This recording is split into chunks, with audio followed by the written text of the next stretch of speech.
Executive Director, well, the founder of Infants Remembered in Silence in studio, Diana Sundwell. They have a special event. Actually, this is a worldwide event, is it not, Diana? Yes, it is. Yeah, thanks for coming on today. Oh, absolutely. Certainly appreciate it. When I saw that you had this event coming up next week, we got to get Diana in studio. Very special event. It's Pregnancy, Infant Loss, and Remembrance Day. Correct. And you have proclamations signed from all over the state, pretty much. We have them from all kinds of different places around the state. We've been going out asking the different cities to provide us with a proclamation declaring October 15th Pregnancy and Infant Loss Day in their community, and we've gotten quite a few of them back in. We know that there's more that are out there, that other people in their communities have gone to their cities and asked them for it, and we've asked them to keep them in their communities as well. So you have a few this week I see on your calendar, and Faribault is next week. Faribault is next Tuesday, yes, and we have one tonight in Lonsdale. So anybody from those communities who wish to come out and have their picture taken with us are welcome to be there for it. And you were in Minneapolis. You showed me the proclamation. We were. We were in Minneapolis and had a proclamation made for the city of Minneapolis that it is Pregnancy and Infant Loss Day on October 15th. And we were able, because of getting that proclamation, we were able to get the 35W bridge lit in pink and blue for the day. Isn't that awesome? It's very awesome. Yeah, you did it last year. I have a picture on our website if you want to look at it, KDHLradio.com. That's the Lowry Avenue That's Bridge. the Lowry Avenue. And the Lowry Avenue will also be lit this year in pink and blue. And the 35W Bridge, and then you have a gathering at the Stone Arch Bridge. At the Stone Arch Bridge, which is inside of the 35W Bridge, we'll be having a gathering at 6:45, and it'll be just a very small service, and at 7 o'clock is the worldwide candle lighting. So people are asked to light a candle at 7 o'clock in their time zone in memory of children who have passed away. So at 7 o'clock, from 7 till 8, we'll be lighting candles on the Stone Arch Bridge. People are encouraged to bring their own candles. They can decorate them however they want. Keep in mind it's probably going to be a little bit breezy up there because you're high. Right. And so we ask people to put them inside of a white bag or inside of a mason jar or something like that. They can decorate the jar and things as well. Did you have a good turnout last year? Last year we just had the bridge lit. We didn't do any type of a gathering or Okay. anything. So this is the first time we've done a gathering. Be curious to see what you have for a turnout. It'll be interesting because you're not really given a lot of time to prep for something because we were just notified for sure that we had the bridge on Friday afternoon. You mean this past Friday? That's when we were notified that the bridge would definitely be lit, both of the bridges. We knew that the 35W bridge had been approved, but we didn't have the Lowry Avenue stuff until last Friday. And it's on the 15th. It's on the 15th. 6:45 in the evening is the gathering.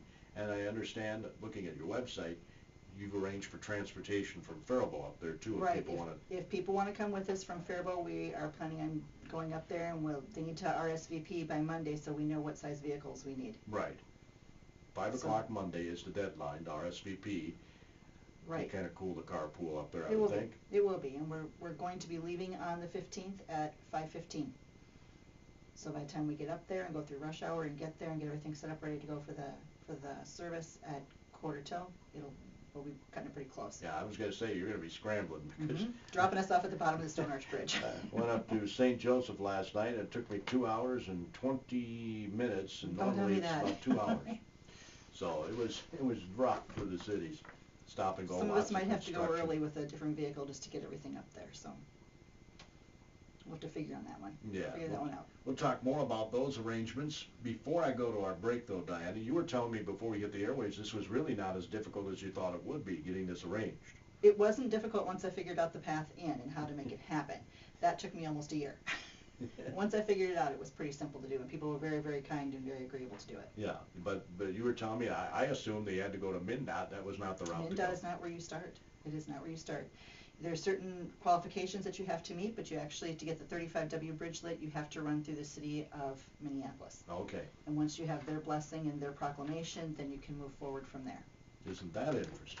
We'll talk more about that special event. And again, if you want to look at the picture of Lowry Avenue Bridge, it's on the website, KDHLradio.com or Power96Radio.com. You can take a look at the picture. Thanks, Diana, for allowing us to use that. Oh, absolutely. Not a problem. It's a beautiful picture. Founder of Infants Remembered in Silence, Diana Sundwell, is with us, which of course is a Faribault-based organization, obviously, because you live here, Diana. Correct. You have the, what do you call the house? The Iris house. Simply the Iris house. It's easy. Sometimes we call it the Iris office. Just depends on what comes out. How's that working for you? Oops, sorry. Oh, that's okay. I thought I had it off. That's okay. It's going very, very well. Very, very well. We've been there for about 2.5 years. We've had some improvements that we had to make on the house, but overall it's been absolutely incredible. We had just recently this summer had a ramp put on the front of it, and when they put the ramp on, we discovered some problems with the front porch, so they had to fix the front porch, and then they started looking at the side porch on the north between the Congo and the house and discovered that was in serious trouble, so we had 2 porches and a ramp done this year. And when that was happening, you were thinking, what did we do? Yeah, that was a big project. It took the guys that were working on it quite a while to get that one fixed, but it was nice to have people around that could help people get in and out of the building because we didn't have access in for a while. And do you know, Diana, how long has Pregnancy and Infant Loss Remembrance Day been around? Since Ronald Reagan signed the proclamation. So I'm not exactly sure of the date that he did that on, but it was back when he was president. So that claims the whole month. The actual day, I'm not exactly sure. I'm not exactly sure which day when that was actually, sure, the proclamation was made on that. Have you always observed it? We have. We've done different things. Most of the time we've done just a silent vigil or a small gathering at the Iris House or in our office, wherever we were at. When we were down by the depot, we had candles that people brought. We had the battery-operated ones, and we put those into the windows and just left them going in there, and they went for months. They never burned out, which was pretty unusual because they're only supposed to last for about 6 hours, and they lasted for months. So I suppose it had something to do with not. I'm claiming angels, but okay. Well, yeah, I'm with you on that. Yeah, they lasted for a very, very long time. Very long time. Last couple of years since we've moved into the house, we've done a vigil outside where we've had people bring in candles. If the weather's been bad, then we've put the candles, they decorate bags kind of like what they do for the cancer walk. Put those up in the windows of the house. Again, battery-operated lights were in those. But if we can be outside, then we use regular candles. And it's beautiful to see that. Yeah, well, So, the relay, the it's luminaries incredible. are It's absolutely just incredible. awesome to see them light up the fairgrounds. Absolutely. And this is obviously a much smaller scale. Most of the people are going to take part in this whole remembrance at home at 7 o'clock, from 7 till 8 o'clock in their own homes. That's where most people are going to be.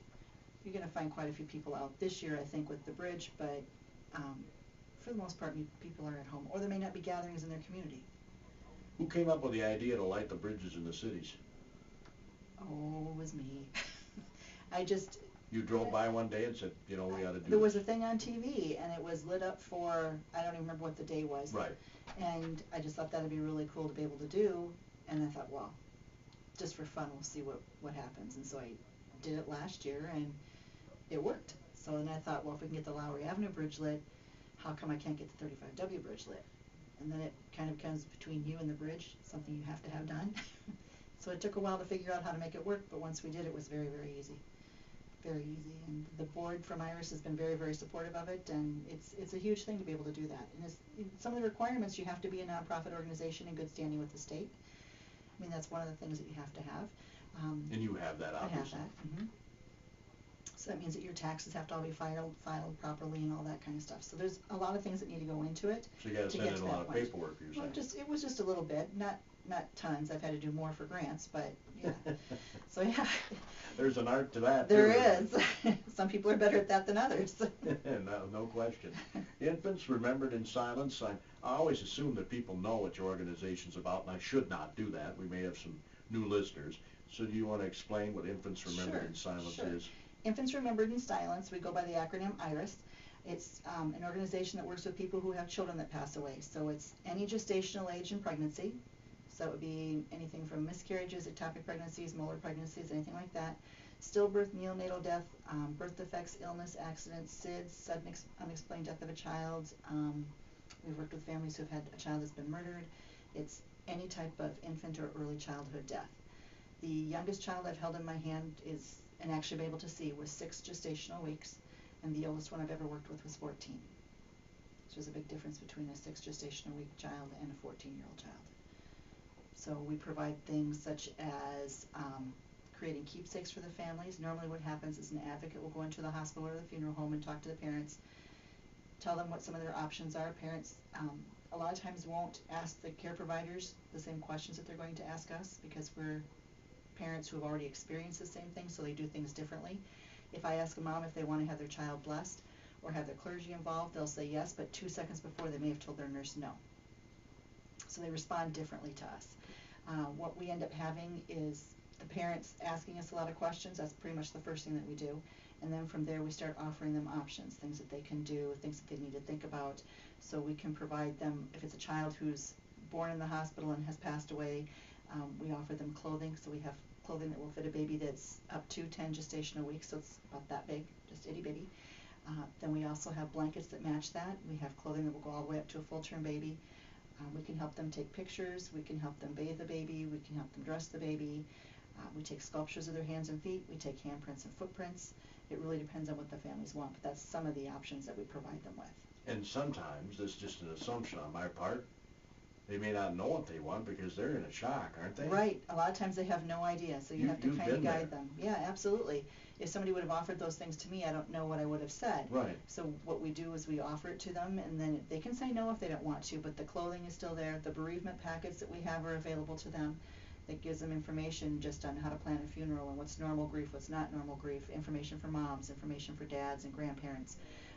So it's really a pretty well-defined program as to what we're doing, but if they don't know who we are or what we do exactly, they can be kind of confusing for them. But the staff in the hospitals and the funeral homes are really good about explaining to the families who we are and what we do. Of course, everybody grieves differently. They do. They do. But the staff tells us that we are almost 100% of the people want to have our services. So that's good, that they can pick and choose what they want. They don't have to have pictures if they don't want to.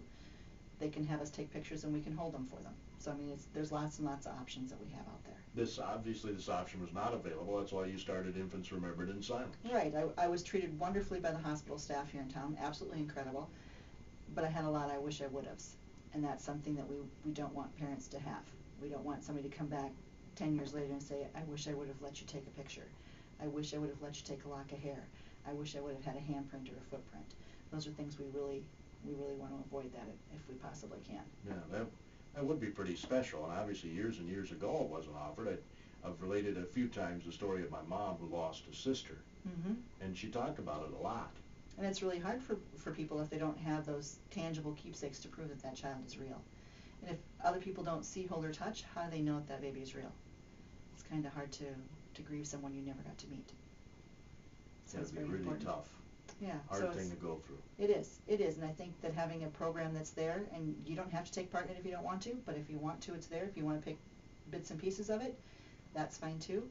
Everybody's always welcome. We have people who come in who have had children that have died 50 and 60 years ago because they're looking for information, even down to where my child's buried at, and we can help them find that. So there's lots of things that we get into that you wouldn't have never have dreamed of that you would be doing.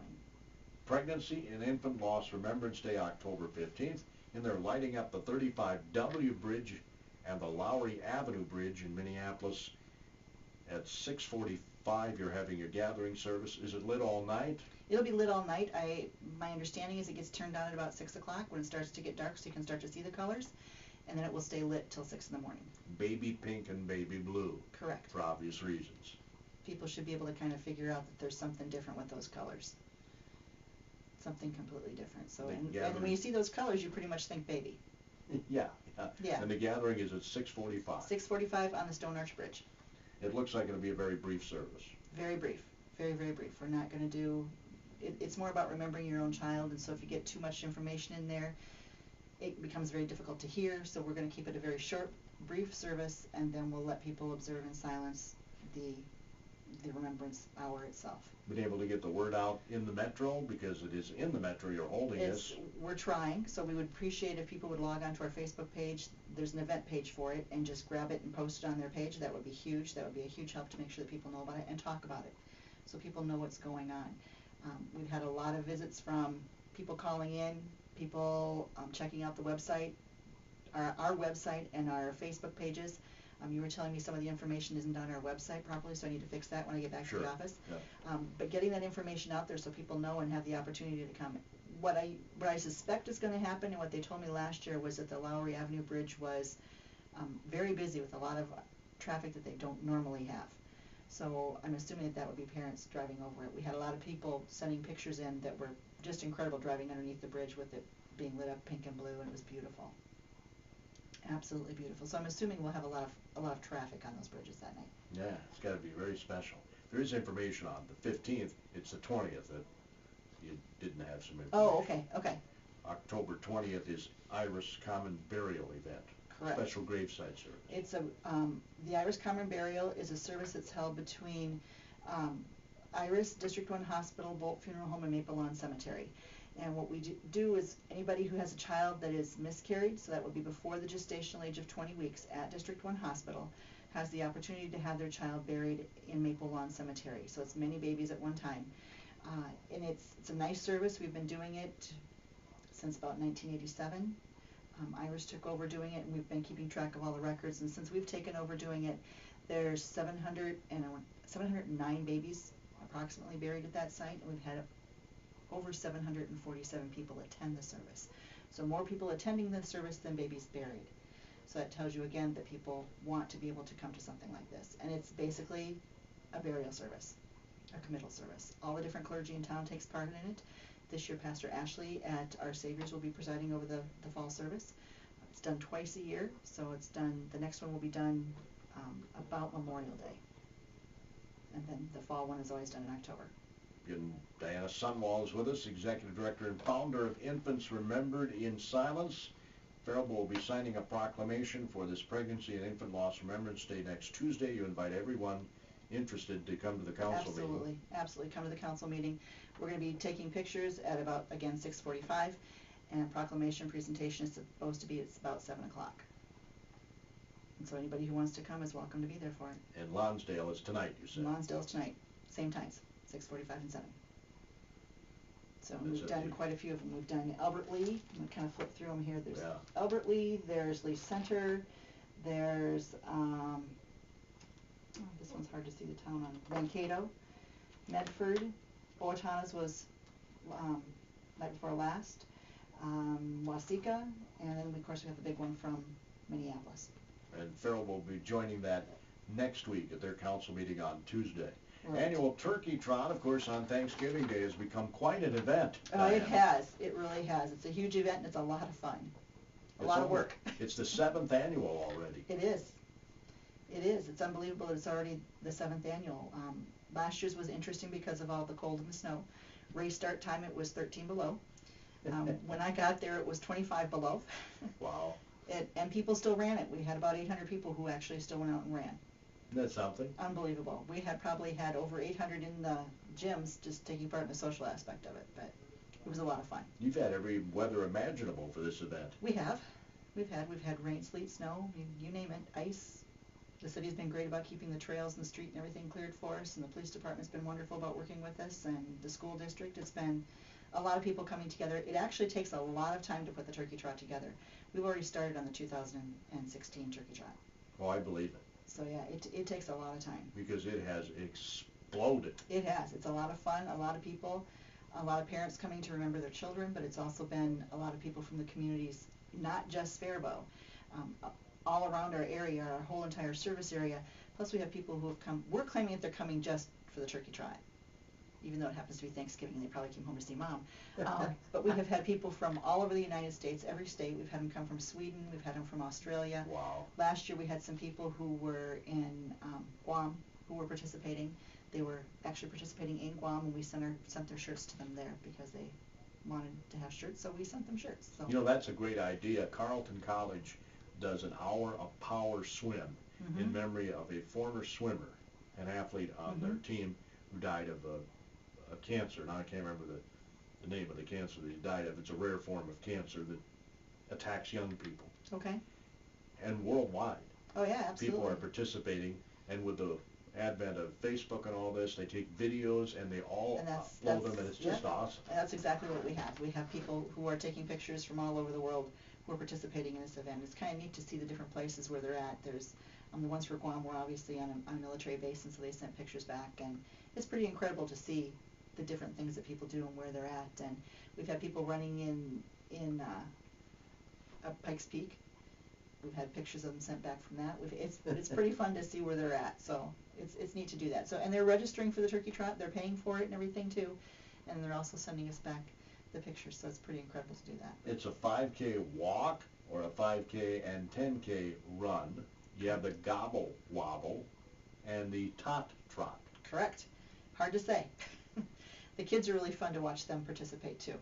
A lot of them, some of the real little ones in the gobble wobble, they can barely move, and if it's cold out and they have on snowsuits, it's pretty hilarious to watch them run. But they do a really good job. Of course they do. They really take off pretty quick. So, and of course there's cookies at the end, so what more could you possibly want? Yeah, you can't beat that. Connie and Kathy's cookies are sitting there waiting for them, and they know it. And for those marathoners, you do have timed runs, I see. Everything, all the runs are chip timed. Anderson Race Management does the chip timing on it, so it's very, very nice. They can find out pretty quickly after she's done with the race how their time was and where they placed at amongst the whole herd. You can register at the website www.irisremembers.org. Correct. irisremembers.org, or you can register the day of, right? The day of, it's a little bit more difficult for people to register the day of. It's paperwork that you have to fill out. But we do have early check-in. So the turkey trot itself is on the 26th. We have early check-in on the 25th, so they can register on the 25th if they want to, but they can also register on the 26th. This year the turkey trot registration page is going to completely shut down. There will be no registration after the t-shirt deadline. So that's something new for people. They're used to kind of, if they didn't want a shirt, they figured they could still register and we would let them. But this year it's going to completely shut down, and then it won't be able to register again until early check-in on the 25th. So November 9th, is that? November 9th at 11:59 p.m. it shuts off. And then they'll have to just wait. Now, so the online registration again ends on November 9th. Thanksgiving morning is the 5K walk, the 5K, the 10K run, the gobble wobble, the tot trot. You remember the turnout your first? The first year we had hoped for 100. We're really hoping for 100, and we had 500.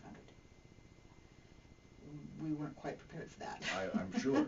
And last year, even with the last year we had about 1,400 people registered, and we had about 800 people who actually participated, and it was 13 below. Yeah. So that was pretty incredible. Yeah. We had a lot of people who didn't pick up their T-shirts and things, and most people, we sent them out a little message telling them we had their T-shirts, they could come to the office and pick them up, and I would say 99% of them said donate them to someone. So we donated shirts to all kinds of different places. Oh, cool. Long sleeve T-shirts. So that's what a great idea. Yeah, yeah. If I'm not a runner, I should be a walker. I could still. Oh, absolutely. Donate, right? Yeah, you can donate. You can go into the page and irisremembers.org, and you can just make a straight up donation. You can donate in memory of a child. There's pages set up for teams, and those teams are in memory of children. And you can donate to one of those teams. If you want to donate in memory of a specific child and their parents have not created a team, there's one page there that you can do that on as well. I should donate to my mom's sister. Absolutely, you should. Absolutely. It's a really neat event. The page is really fun to look at. Lots of different information, lots of pictures of different past year's events. We have pictures of the memorial signs that were up last year. It's pretty amazing. People should at least go look at it and see what it's like. See the different pictures from past events and to see the number of people. It's pretty amazing to see 800 people standing outside 13 below weather. It looks like they're standing, every picture looks like it's just a dirty lens on your camera, and it's actually steam rolling off of them. It was pretty amazing. Father Doyle did the blessing last year, and he was pretty quick. He was very quick. When it's 13 below, you better be quick. You're very quick. We even started a few minutes early because people were ready, so we were like, go. Yeah. You don't want anybody to stand outside. The route, where does that go? The route goes down past the junior high or middle school.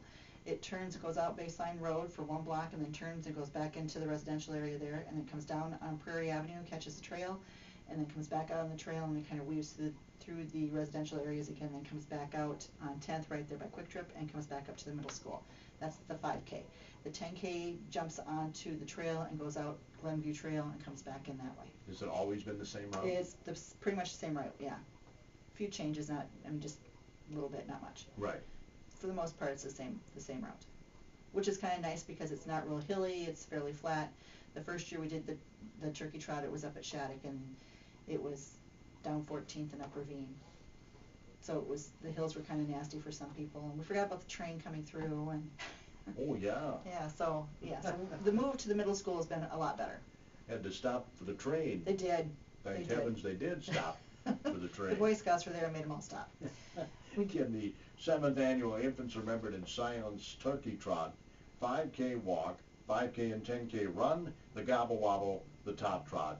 Thanksgiving morning.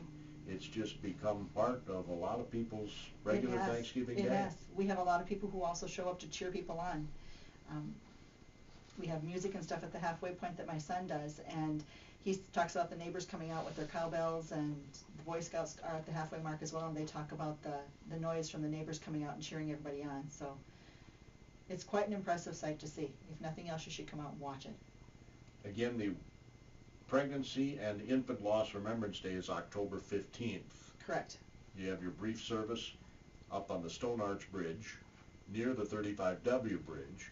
Correct. The 35W Bridge and the Lowry Avenue Bridge both lit up in baby blue and baby pink. Correct. Then on the 20th you have your Irish Common Burial Special Graveside Service here in Faribault. Right, and notices will be sent out to the families who have recently had a loss, whose child will be buried at that time. And the time on that again is? 6 o'clock. So those are a couple of the upcoming events here in October. It says here that you'll be displaying some memorial quotes. We hope to. As long as the weather cooperates with us, we'll be taking the memorial quotes with us up to the 35W Bridge. We have about 15th. we have about a couple of years ago we put together memorial quotes that were 12-inch squares that people sent in from all across the country. We ended up having 19 new quilts that were made from those, and then I can't remember the number of babies that are remembered on the quilts. We're somewhere around 1,000. So it's nice to be able to take those things with us. If it's nice out and if it's not too windy, we plan on having those tied up on the on the Stone Arch Bridge. I'm getting my bridges confused. Yeah. We hope to have them tied up there as long as it's nice. Probably easy to do. Hey, thanks, Diana. Always appreciate seeing you. Appreciate you coming in. Thanks, Gordy. We appreciate coming in. We'll talk again before the turkey trot, because we want to get the word out on that. You're in tune to KDHL AM Faribault, Minnesota. Tomorrow, Dusty Dienst, Faribault's fire chief, during this Fire Prevention Week. We'll get some fires.